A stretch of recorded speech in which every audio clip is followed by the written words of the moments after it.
Hi, and welcome to our walk and talk in nature for the month of May. And here we are. I've come out to the forests on the slopes leading up to Lauvitel Lake. And it's a very interesting process this month. So wood is the element we're exploring, and its nature is self-expression and creativity. And trying things out. So very often I've pre-thought what I'm going to say when I'm out on my walk and talk in nature. And today it felt right to come straight from water, go with the flow, and allow the trees to inform me as to what to say. The element of wood to direct me, inspire me, almost speak for them. So here we are, and I'm as curious as you are to see what emerges in this walk and talk.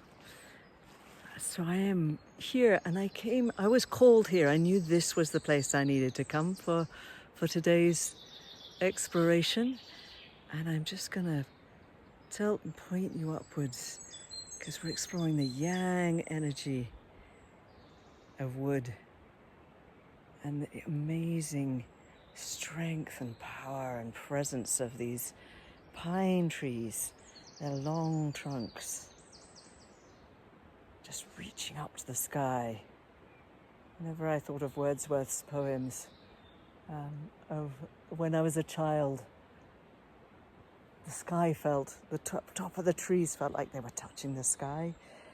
This is how it feels when you're in amongst these incredible pine trees. And what I'm delighted about this particular spot that I came to is that I didn't remember that there are also beech trees. And they're here, really perched on the side of the mountain. You can see how steep this slope is. And in fact, further up it gets even steeper. And yet these trees have enough tenacity to grow in these extraordinary places and then create the soil conditions, the compost, with the year on year of leaves, of the yin energy of trees, creating a nourishing base. And so here we are with a beech tree. And there's as much of the tree beneath the soil,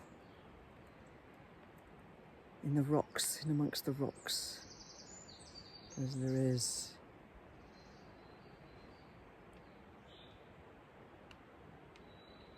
going up, up, up, up, up, up. The yin energy of all the leaves gathering in the sunlight, the air, the carbon dioxide. Thank God for trees.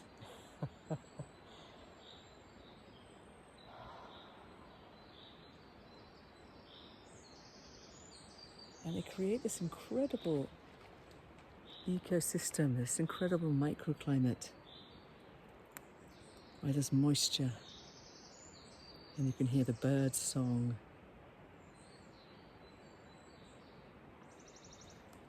And I'm going to see if I can scramble back up to the path, which is an ancient path which very few people know about, because the path up to the lake is, well, very popular now, and it's rock and stone, some of it laid to protect the pathway originally from the animals that used to go up, all the goats and the sheep and the cows that used to be going up and down every day. And now it's people going up and down every day.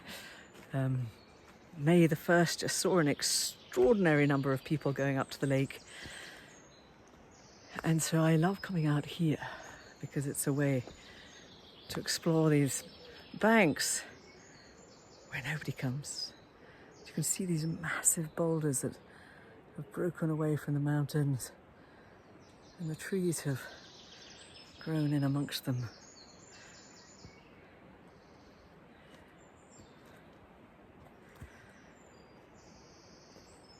And I love just being with trees, being with wood. It's such an incredible element. And we are so ingenious and creative with it. If you think of all the things we make with wood, build houses, make spoons and bowls, have sculptures in wood, ornaments.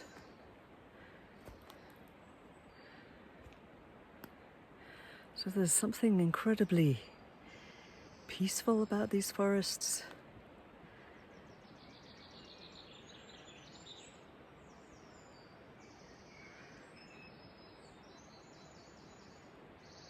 And a strong sense of identity, actually.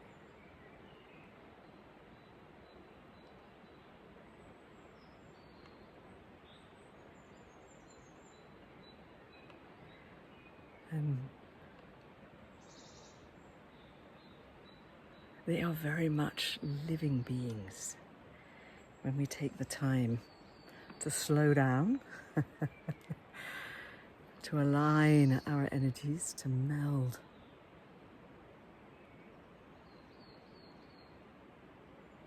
I didn't used to be able to connect very well with pine trees. And I don't know how it's happened, but now more and more I'm drawn to the pine tree.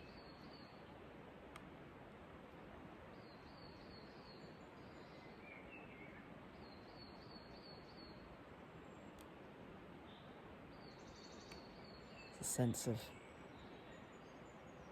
gratitude also.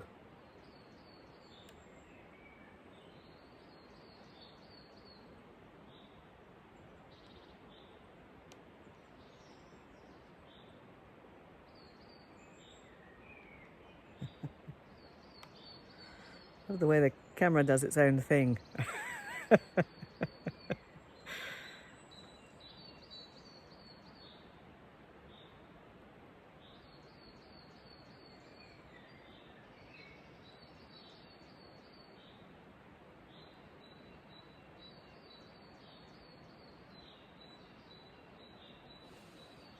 Doesn't it want to make you just carry on up in between the trees and the moss of the rocks? And it may lead to nowhere.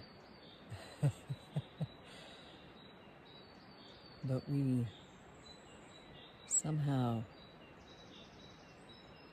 understand that calm presence, that knowing who we are when we come out to these magical places.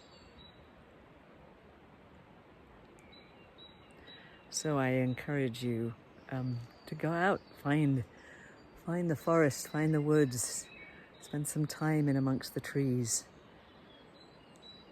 exploring the yin and the yang of wood. So I've climbed up the bank that was leading us upwards gently, and I wanted to come back and show you another aspect. So not only are there paths through the forest,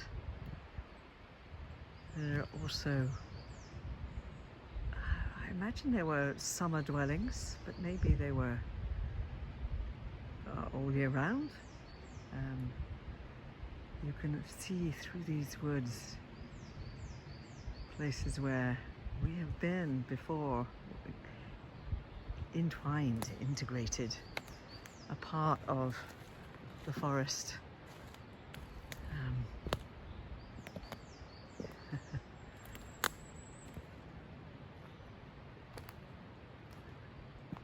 So that I think what I'm wanting to explore here is the notion that we are part of this environment. We have our place, and we've lived alongside and within, and the remnants themselves are astonishing, beautiful. I think what I wanted to express here was the sense of our longevity, our our long-term presence in these environments. I had the good fortune to welcome some archaeologists who came and presented at the lodge the history of humanity at the lake, human beings, and they were exploring the traces of human civilization, human culture at least, of people who had spent time in the vicinity, in these mountains, even before the lake was formed, even before the mountain over that direction collapsed and created the lands that La Donchère sit on, the lands that was the lake, had formed the lake with this massive collapse of boulders and rocks. And we were here even before then. And this sense of being a part of. When we reconnect with that, I think we are wiser and more able to imagine our future within nature. And with that thought, I wish you a very good month of May. Enjoy your exploration of wood and forests and trees, and I look forward to seeing you at the end of the month. Go well.